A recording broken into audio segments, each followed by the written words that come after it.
Continuamos entonces con nuestro estudio del libro de Apocalipsis. Vamos a estudiar los versículos 5 al 8 desde las cuatro perspectivas eh, y continuar con todo el flujo que hemos venido de mirar los detalles, y una vez terminemos hasta el versículo 14, Dios quiera, la siguiente sesión haremos un repaso de todo el capítulo completo bajo las cuatro perspectivas, una cada una. Eh, entonces continuamos. Ya vimos lo que significa el libro, cómo lo relacionamos con la visión del trono, y ahora venimos continuando con lo que vimos al final de cada una de las perspectivas, y es la visión del Cordero. Nos dice: entonces uno de los ancianos me dijo, no llores, mira, el león de la tribu de Judá, la raíz de David, ha vencido para abrir el libro y sus 7 sellos. Ya vemos qué significa todo esto. Y luego nos dice, mire, ¿no? Entonces el anciano le dice, mira, y él mira. Y vi entre el trono, o en medio del trono, con los 4 seres vivientes y los ancianos, a un cordero.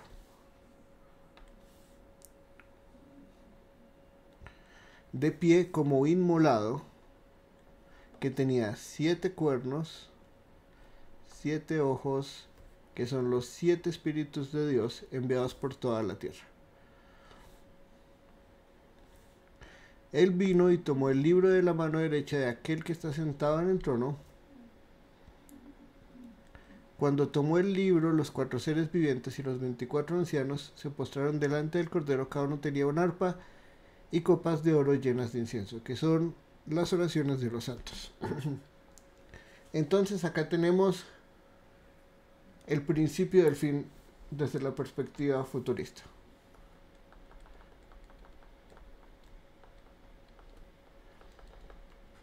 Si bien estamos hablando de desde el capítulo 4 del fin del mundo, o el comienzo del fin del mundo, que empieza en la tribulación, que digo, en el rapto, antes de la tribulación, o no hay rapto, dependiendo de la perspectiva futurista, si es dispensacionalista o no dispensacionalista. Aún así, todo lo que vemos en capítulo 4 después del rapto, o si no hay rapto, todo el capítulo 4 y el principio del 5, estamos todavía en un espacio atemporal donde va a empezar el fin, pero todavía no ha comenzado, y tenemos como todo este prólogo celestial de la majestad de Dios y de la realidad del Cordero, bajo la cual se va a ejecutar todo el juicio, ¿no? Entonces todo este prólogo, aunque está en el futuro y todavía no ha sucedido, aún así todavía no afecta la esfera terrenal, no afecta todo lo que va a venir del capítulo 6 en adelante, con los jinetes, los caballos, etcétera, etcétera. Entonces, ¿qué es el principio del fin? ¿Y qué significa esto? Que como tenemos el rollo que es la heredad, la herencia de la tierra, los títulos de propiedad de la tierra, o el título de propiedad de la tierra, que solo Jesús es digno de reclamar esa herencia, finalmente se nos presenta, bueno, Cristo, aunque acá todavía está en lenguaje simbólico, se nos presenta como el león de la tribu de Judá, la raíz de David.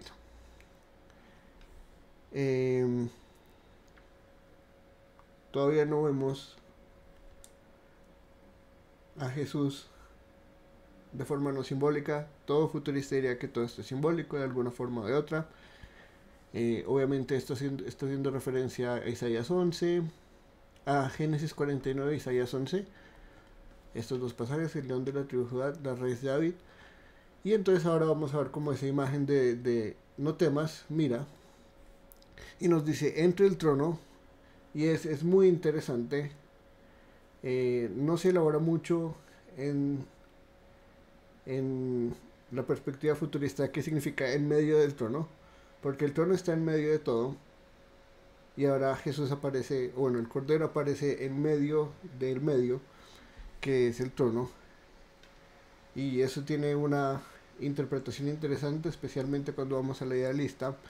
No se habla mucho del detalle, eso se nos dice que acá vemos a Jesús como el personaje central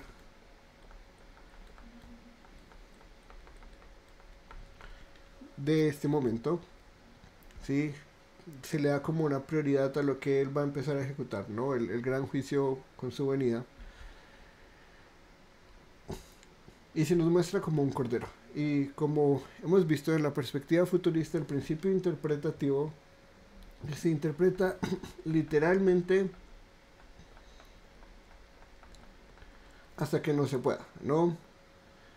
Y claramente Juan vio a un cordero, porque eso es lo que nos dice Mirei. Es claro, a través de sus ojos, con sus nervios ópticos, a través de sus globos oculares, vio un cordero, y no un cualquier cordero en cualquier estado, sino que estaba de pie, aunque había sido inmolado. Entonces, un cordero inmolado es un cordero que se degolla acá por la garganta y para derramar su sangre, para poder eh, consumir, o porque ya ha sido sacrificado, etcétera, etcétera. Entonces, eso es muy curioso. Entonces, obviamente esto hace referencia a Jesús simbólicamente, porque literalmente no es, Jesús no es un cordero, Jesús no es un animal, pero hace referencia a Jesús el Cristo, el Mesías, como queramos ponerlo acá. Y se nos dice que tiene 7 cuernos y 7 ojos. La interpretación entre los futuristas es bastante variada. Acá se nos dice que los 7 ojos son los 7 espíritus de Dios enviados por toda la tierra. Algunos lo relacionan con la plenitud del espíritu.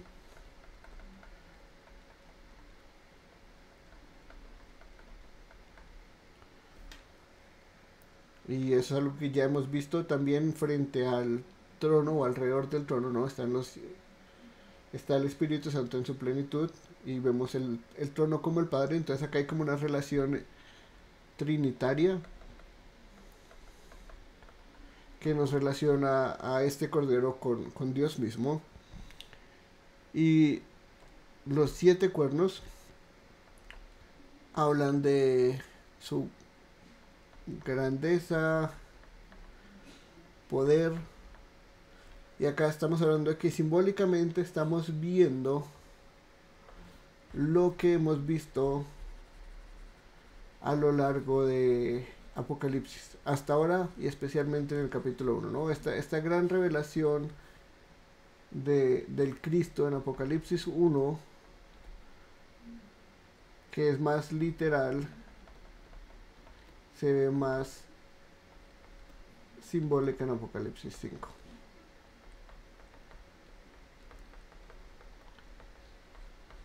Aunque Apocalipsis puede estar lleno de símbolos también, pero ellos dirían que no tantos. Y la presencia del Espíritu de Dios por toda la tierra es muy interesante.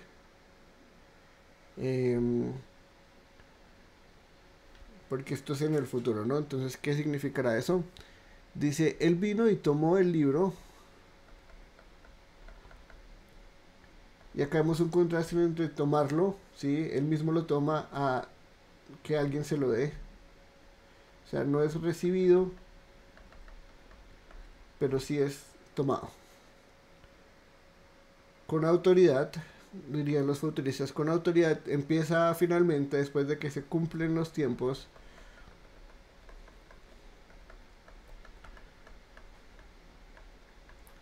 empieza a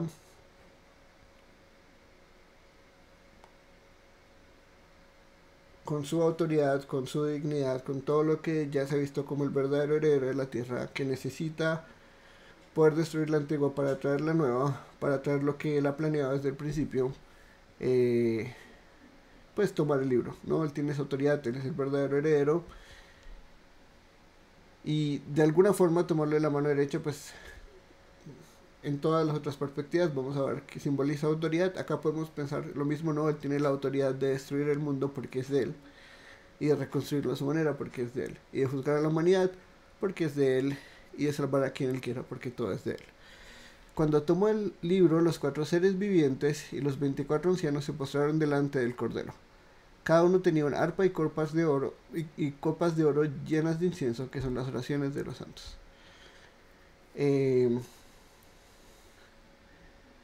La respuesta, curiosamente, ante la revelación del Cordero es adoración, tanto en Apocalipsis 1, perdón, como en Apocalipsis 5. Entonces acá vemos unos paralelos interesantes, porque Juan, al ver toda la majestad de Cristo, se arrodilla, ¿no? Aunque podemos decirlo que para él fue una experiencia más de tanta majestad y que no podía con ella, que cae. Acá es una respuesta de oración ante la realidad de que el Cordero ha llegado y que va a ejecutar el plan de Dios para destruir el mundo, para hacer todo nuevo. Y es muy interesante esa parte. Terminan en la oración postrándose delante del Cordero. Entonces vemos que así como se postran delante de Dios, se postran delante del Cordero. Y acá vemos increíblemente en Apocalipsis desde el principio un montón de relaciones de la divinidad de Jesús, de la divinidad de Cristo, como Él es digno de ser adorado, como Él es el Hijo de Dios, como Dios Padre, Hijo y Espíritu Santo han orquestado para finalmente dar consumación a los tiempos, traer el fin y hacer las cosas nuevas. Cada uno tenía un arpa y copas de oro llenas de incienso, que es de alguna forma una visión muy del templo, que no se elabora mucho en la perspectiva futurista, y son las oraciones de los santos. Entonces, así como la iglesia raptada o la iglesia simbolizada y la corte celestial y los ángeles o toda la creación simbolizada en estas 4 criaturas adora a Dios, así también vemos como es a través de los ancianos, o sea, de la iglesia, que se entregan las oraciones y las peticiones a Dios diariamente, ¿no? Entonces vemos acá como ya sea la iglesia raptada o la iglesia universal del antiguo y el nuevo pacto, en forma de oración constantemente con un cántico que ya vamos a ver, un cántico nuevo, con su postrarse constantemente y en oración rinden culto de oración a Dios constantemente y al Cordero. Entonces hay una relación directa entre adorar el Cordero es adorar a Dios. De la misma forma que adoran a Dios, adoran al Cordero. Dios, Padre, Hijo y Espíritu Santo, un solo Dios. La divinidad en 3 personas. Y acá se ve como esta oración, esta visión del Cordero finalmente entonces nos conecta toda la identidad de Cristo con Dios. Y la respuesta del pueblo de Dios y de la creación misma o de las huestes angelicales ante el Cordero, ante Dios mismo, hecho carne, que aunque ha sido sacrificado, es el verdadero león de Judá, es el verdadero rey, el trono es de él, el mundo es de él y ahora va a ejecutar su juicio finalmente al final de los tiempos.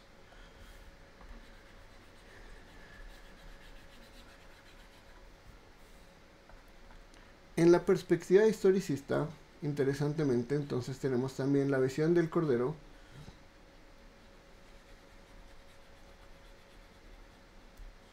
quien al estar en medio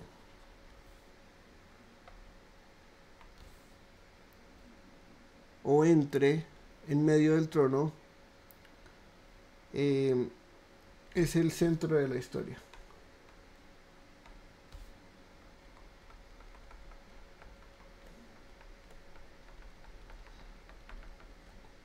O sea, el centro de la historia es igual al Cordero. Toda la historia, estamos acá fuera de la historia y estamos viendo finalmente cómo todo este plan de Dios histórico de su reino finalmente se ha cumplido en el Cordero, en el león de la tribu de Judá, en la raíz de David.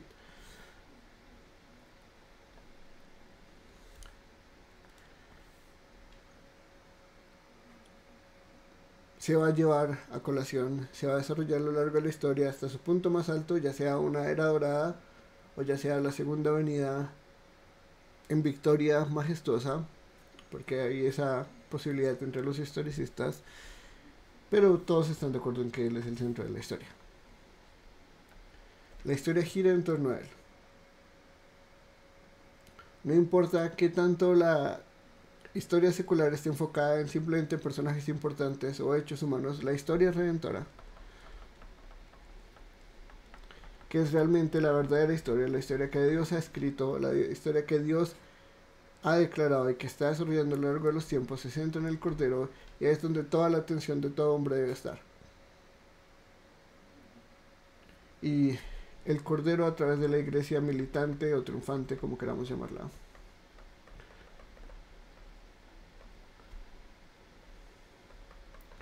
va a triunfar a lo largo de la historia y va a traer a colación su plan perfecto, va a traer su reino como lo ha estado estableciendo progresivamente hasta que llegue la gran venida del Cordero en juicio, o llegue la gran era dorada, donde todo el mundo proclamará el nombre del Señor y venga a ser recibido por su pueblo y rehaciendo la creación para darles la herencia que les ha prometido. Eso entonces es algo importante cuando vemos del medio, esa palabra, aunque parece muy poco importante para los historicistas, desarrollando e intentando entender todo el lenguaje, es muy interesante, es muy importante. Cuando lo vemos de pie, es decir, no está muerto, todavía camina, todavía tiene las funciones de un cordero vivo, pero ha sido inmolado, nos dice entonces que es por su obra sacrificial que Jesús es el centro de la historia. No, el Cordero es el centro por su sacrificio, por su obra, que es el cumplimiento de las Escrituras, y por eso es el centro, porque todo apunta a él, como dice Pablo en Efesios, ¿no? Cuando llegó el tiempo, cuando llegó el momento justo en la historia, se reveló al Hijo. Y eso es lo que vemos a lo largo de todo el desarrollo de la historia, cómo esa realidad impacta toda la historia antes y después, una vez y para siempre. Respecto al león de Judá, la raíz de David, que tienen su equivalente en Isaías 11, la raíz de David y la nueva tribu de Judá en Génesis 49, un historicista dice que esto hace referencia a la humanidad y a la divinidad de Cristo en ese mismo orden. El león representando su parte humana y la raíz de David representando su parte divina, mostrándolo finalmente como el Dios hombre en unión hipostática. Tenía 7 cuernos y 7 ojos, que son los 7 espíritus de Dios enviados por toda la tierra. Acá los 7 espíritus, algunos los relacionan con el Espíritu Santo, pero muy pocos. Son más relacionados con los ángeles que vamos a ver a lo largo de los sellos, las trompetas y las copas. Y cuando hablamos de los 7 cuernos, eso representa su omnipotencia. Y cuando hablamos de los 7 ojos, eso representa su omnisciencia. Que esto lo relaciona directamente con Dios, así como el Espíritu Santo en la futurista lo relaciona directamente con Dios.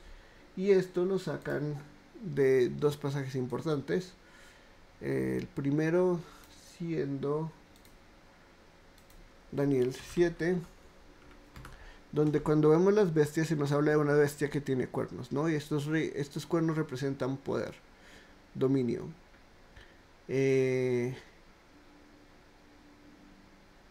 Acá nos dice: después de esto seguí mirando en las visiones nocturnas y vi una cuarta bestia, terrible, espantosa y en gran manera fuerte. Tenía enormes dientes de hierro y devoraba y desmenuzaba y pisoteaba restos de sus pies. Era diferente de todas las bestias que le antecedieron y tenía 10 cuernos. Mientras yo contemplaba los cuernos, vi otro cuerno, uno pequeño, surgió entre ellos y 3 de los primeros cuernos fueron arrancados delante de él. Y este cuerno tenía ojos como los ojos de un hombre, y una boca que hablaba con mucha arrogancia o que blasfemaba. Entonces vemos acá que si las bestias son poderes, imperios humanos, políticos, los cuernos son sus gobernantes. Cuando hablamos entonces, como hemos venido hablando, de que el 7 representa plenitud, perfección,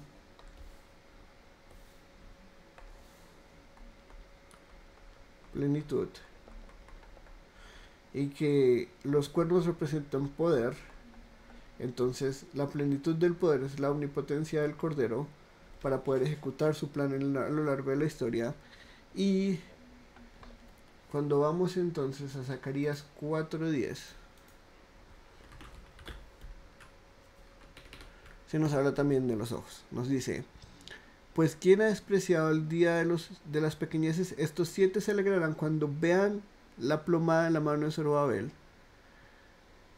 Estos son los ojos del Señor que recorren toda la tierra. Entonces nos está relacionando como la visión de Dios con su conocimiento, ¿sí? No se deja llevar de los detalles. Dice: estos 7 se alegrarán cuando vean la plomada de mano de Zorobabel. Estos son los ojos del Señor. Entonces dice, Dios puede ver más allá, Dios conoce más.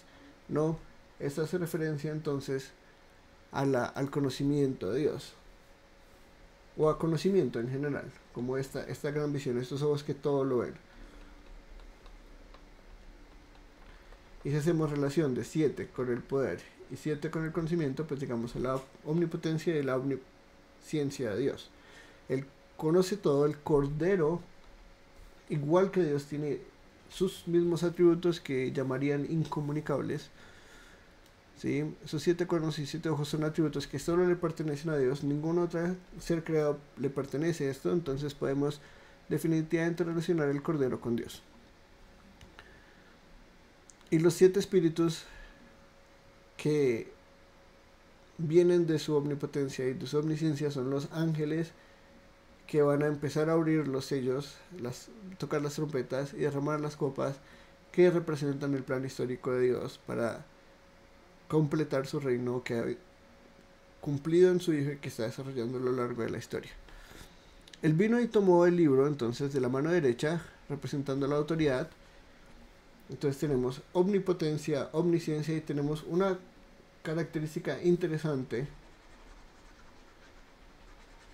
del Cordero, y es que así como es omnipresente y omnisciente, tiene autoridad intrínseca.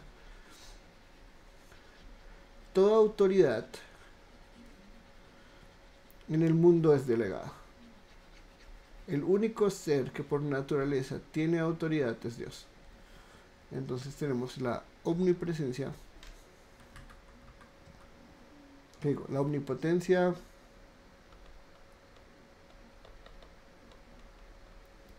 la omnipresencia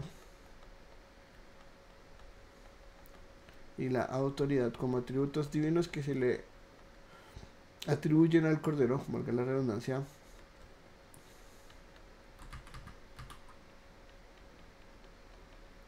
Y que nos muestren entonces que este Cordero es exactamente el mismo Hijo de Hombre que vemos en Apocalipsis 1, que tiene toda autoridad, que es omnisciente, no sé por qué puse omnipresente.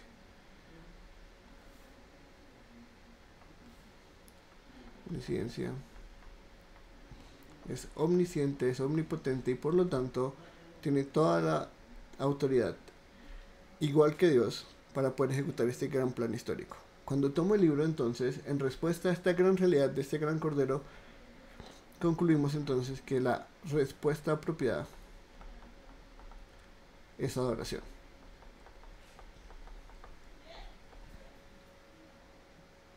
Y eso es muy interesante, porque todos vamos a estar de acuerdo al menos en eso. A la gran revelación del Hijo, a la gran revelación del Cordero, la única respuesta apropiada es adoración. Él toma el libro y los 4 seres vivientes y los 24 ancianos se postraron delante de él, Cordero. Cada uno tenía una arpa y unas copas de oro. Arpa, un instrumento claro de adoración, de veneración, y las copas de oro llenas de incienso, que son las oraciones de los santos. Y estas oraciones las podemos relacionar con las mismas oraciones de los mártires, que vamos a ver a lo largo de la historia, ¿no? Entonces, no poco más adelante, ya en el siguiente capítulo, vamos a ver a los mártires orando por justicia. Acá exactamente entonces empezamos a ver cómo el plan de Dios histórico, si bien es la iglesia triunfante, si bien es la iglesia victoriosa, no está libre de sufrimiento, no está libre de persecución. Y en medio de toda esa oración, el pueblo de Dios es sostenido por el Cordero.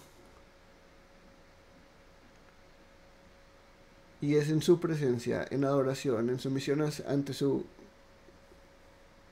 gran majestad, poder, conocimiento, autoridad, a su gran revelación de que Él es quien Él es, que Él es uno con Dios, que Él es la segunda persona de la Trinidad, que Él tiene el derecho de traer la historia a su culminación, que respondemos en adoración, tanto la creación, que puede ser los cuatro seres vivientes, tanto las cortes angelicales y la iglesia del Antiguo y del Nuevo Pacto, no importa cuál sea la posible descripción, todos terminan en adoración y todos con adoración representada en música, en oración, en canto, están en la presencia de Dios, suplicando por que llegue el gran día de la culminación de su plan.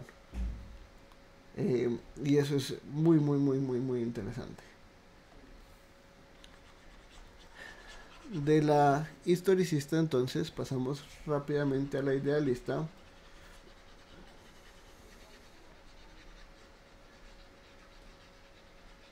que nos dice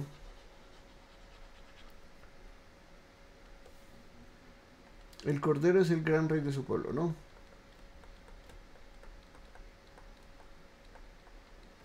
Él es el león de la tribu de Judá, una referencia totalmente real, no de existencia, sino real de realeza. Y la raíz de David también hacen referencia a este gran rey. Por el lado de la tribu de Judá, el cetro nunca se apartará de Judá. Por la parte de la raíz de David vemos al pacto davídico y el cumplimiento final del verdadero rey de Israel, entendido Israel como el verdadero pueblo de Dios, no simplemente como un pueblo étnico, sino algo mucho más trascendente. Ya vemos que entonces la victoria de Jesús, que es el Cordero que ha vencido, no es una victoria militar física únicamente, sino que su victoria entonces la vemos en que Él es el Cordero y como inmolado, ¿no? Entonces, acá es donde entonces, desde la perspectiva idealista, entendemos, somos el pueblo del gran rey, somos la iglesia victoriosa, somos el verdadero Israel y Él es el verdadero rey. Y es entonces en esa realidad que nosotros podemos increíblemente entender cómo esa gran victoria se ha logrado, ¿no? Porque ya se cumplió, Él ha vencido, esa victoria ya fue hecha y esa victoria la vemos en la visión del león y la raíz, que es un cordero,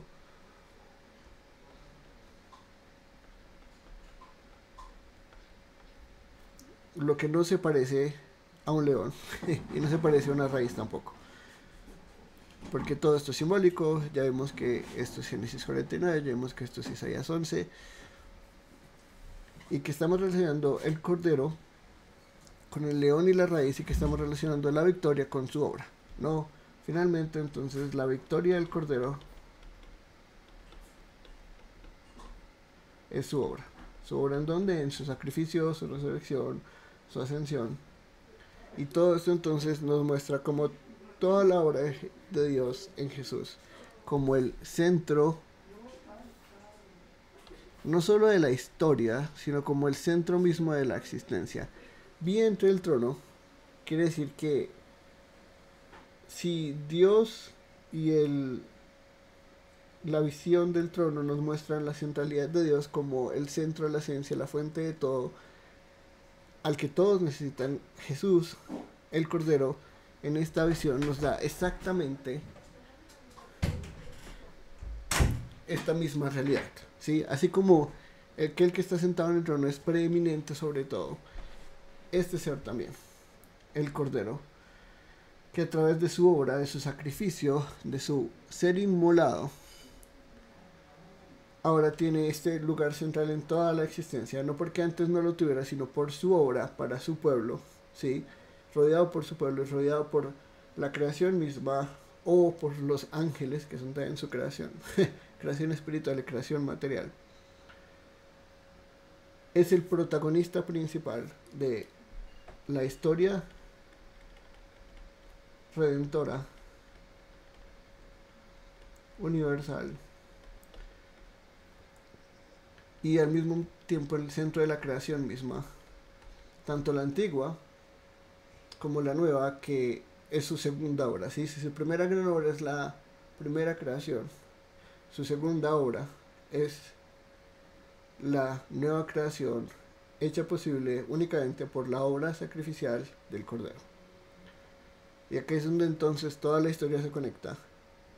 Toda la era de la iglesia, todo el plan de Dios desde Adán hasta la consumación del tiempo, en estos ciclos constantes de aparente enemistad entre bueno, aparente enemistad no, una enemistad real y violenta entre el reino de la oscuridad y el camino de la serpiente y del diablo y del dragón, y el reino de la luz, el camino de la vida, el cordero inmolado.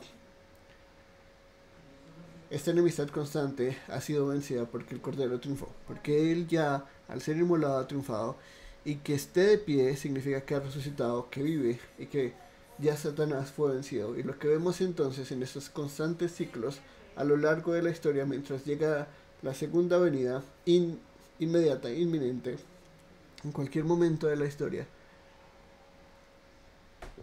demuestra que la iglesia siempre va a triunfar, que la iglesia no puede ser derrotada, y esto lo vimos esta semana, o bueno, lo enseñé esta semana en Hechos, la derrota inminente declarada del reino de la oscuridad, del diablo mismo, en los principios de la iglesia, en Hechos 5, y acá otra vez puesta en toda su gloria, en Apocalipsis 5. Victoria por sacrificio, victoria por su obra en la cruz y por su resurrección, quien vive una vez y para siempre, exactamente el mismo lenguaje que hemos visto en Apocalipsis 1, y que podemos decir, este cordero es el Hijo del Hombre, el Cristo de Apocalipsis 1. Y esto lo vemos aún más en detalle en sus 7 cuernos y sus 7 ojos, que representan esta omnipotencia y omnisciencia, que muestran la relación directa entre el Cordero y Dios, mostrando que el Cordero no es un ser creado, sino que es uno con Dios, es la segunda persona de la Trinidad, y es en su obra encarnada, por la cual Él es el único que puede venir y tomar el libro. Por eso podemos tener consuelo en que Jesús ha triunfado, y podemos no llorar más, no en el sentido de que no va a haber sufrimiento, sino en el sentido de que hay esperanza. Y podemos decir, no lloremos como personas sin esperanza, como diría Pablo en 1 Tesalonicenses. No lloremos como aquellos sin esperanza. No es que no lloremos, pero no lloramos como sin esperanza, porque tenemos el Cordero que ha triunfado por nosotros. Los 7 espíritus de Dios enviados por toda la tierra probablemente hace referencia a los ángeles que, enviados por el Cordero Todopoderoso, el gran Rey triunfante, el gran Rey victorioso, van a constantemente triunfar en esta guerra aparente, porque es una guerra real, pero es aparente porque ya ha vencido el Cordero. No es una guerra donde no sabemos quién va a triunfar, no es una guerra donde estemos esperando el resultado, no es una guerra como una guerra humana donde el que mejor pelea gana, porque la iglesia no pelea por sí misma, la iglesia triunfa en el Cordero, la iglesia triunfa porque él ha triunfado, Y no importa qué tan difíciles sean las situaciones, qué tanta persecución interna o externa, y eso lo hemos visto constantemente en la perspectiva idealista haya, siempre va a triunfar la iglesia. Y aquel que es uno, aquel que comparte la naturaleza, la esencia, con aquel que está sentado en el trono, digno de, por su victoria, constantemente triunfar contra sus enemigos, empezando por la muerte y el pecado que ya destruyó y que finalmente va a abolir una vez y para siempre en la resurrección de los muertos. Esa misma autoridad que la ciudad en el cielo y en la tierra es la que constantemente utiliza intrínsecamente en él, de nuevo, porque no hay autoridad que no sea delegada excepto la de Dios, y él comparte esa misma autoridad. Puede tomarlo de la mano derecha con autoridad y con dignidad, porque él es el único capaz, por su obra y por su esencia en autoridad, de siquiera acercarse al trono y tomar algo, porque no solo lo pide, no solo se le da, él lo toma, porque ahí está esta gran unión entre las personas de la Trinidad. Cuando tomo el libro, entonces, los 4 seres vivientes y los 24 ancianos, que hemos visto constantemente representan lo mismo, se postran en adoración delante del Cordero. Cada uno tenía un arpa, un instrumento de adoración y copas de oro llenas de incienso, que son las oraciones de los santos. Y acá entonces vemos que en medio de la era de la iglesia, donde constantemente tenemos ciclos y ciclos y ciclos y ciclos y ciclos y ciclos hasta que llegue el fin, la iglesia, que es la unión del cielo y la tierra, participan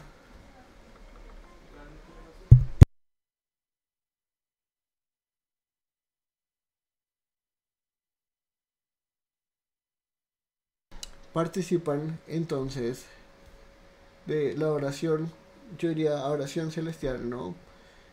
Elevados en lo alto, y es constantemente su vida de oración y de oración, a través de la cual ellos sirven a su Señor, al Cordero, y triunfan constantemente. Entonces tenemos y vemos entonces desde la perspectiva idealista la importancia y la necesidad de la oración, en cánticos, en predicación, en revelación del Hijo constantemente, para ver y entender su victoria y verla desarrollada a través de los ciclos y los ciclos y los ciclos de la historia redentora. Finalmente, entonces, desde la perspectiva preterista, vamos a ver a este Cordero como el gran juez.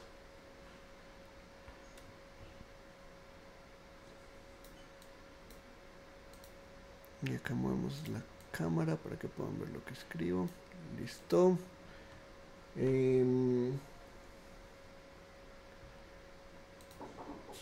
Continuamos entonces acá mostrando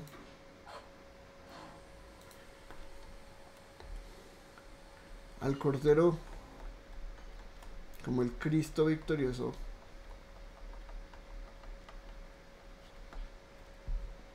que es el león de la tribu de Judá, la raíz de David, que tiene esta misma realidad mesiánica real.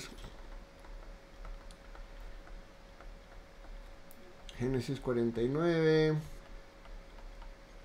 Isaías 11, donde vemos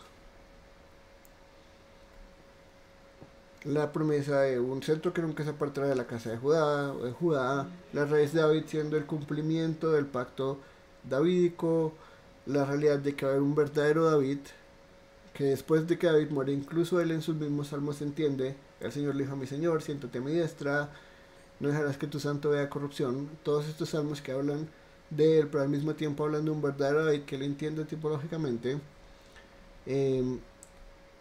Todo esto se cumple en Jesús, el Cristo que rechaza al pueblo judío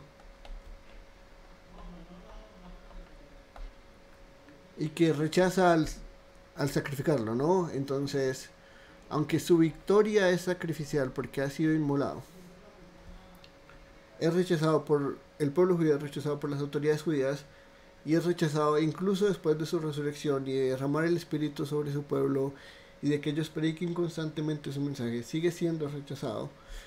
Eh, él está en pie, Él está vivo, ellos no pudieron vencerlo, Él ha vencido y va a hacer justicia por su sangre derramada y por la sangre de aquellos que son los suyos, ¿no? Que acá tenemos, en cada uno tenía una arpa y copas llenas de incienso, con las que son las oraciones de los santos, que acá relacionamos con los mártires, que veremos más adelante, que también han sufrido, como Jesús sufrió siendo sacrificado por el pueblo judío, ¿sí? Y por lo que Pablo dice, nosotros somos contados como ovejas para matadero. De la misma forma que Jesús fue sacrificado por ese pueblo que lo rechaza constantemente, y estamos hablando de nuevo del judaísmo, el primer siglo, de los líderes religiosos que crucificaron a Jesús, no del judaísmo en general, o el judaísmo moderno contemporáneo, sino el judaísmo del primer siglo, como ellos trataron a la iglesia, como ellos trataron a su rey, sabiendo que él era el león de la tribu de Judá, la raíz de David, ellos prefirieron matarlo. Aquel que tiene 7 cuernos y 7 ojos, representando su omnipotencia, omnisciencia, y mostrándolo como el verdadero Dios y verdadero hombre que ellos han rechazado. Vemos acá posiblemente, como lo hemos visto en las otras perspectivas, los ángeles o el Espíritu Santo, que él ha derramado como testimonio, que él ha enviado por toda la tierra. En este caso, tierra entendido como territorio, ya lo hemos explicado en la perspectiva preterista. Cuando entendamos la palabra tierra, en griego, estamos hablando más de Jerusalén que de cualquier otra cosa o del planeta entero. Y acá el Espíritu Santo sobre toda la tierra sería la iglesia, de la cual ellos han hecho mártires, que ellos han sacrificado y que no tienen excusa entonces cuando llegue el gran juicio del Cordero. ¿Cómo sabemos que ese juicio va a venir? Porque Él tiene la autoridad para ejecutar ese juicio, ¿no? Él lo toma de la mano derecha de aquel que está sentado en el trono. Él no tiene que pedir permiso, Él no tiene que decir puedo. Él, por su obra,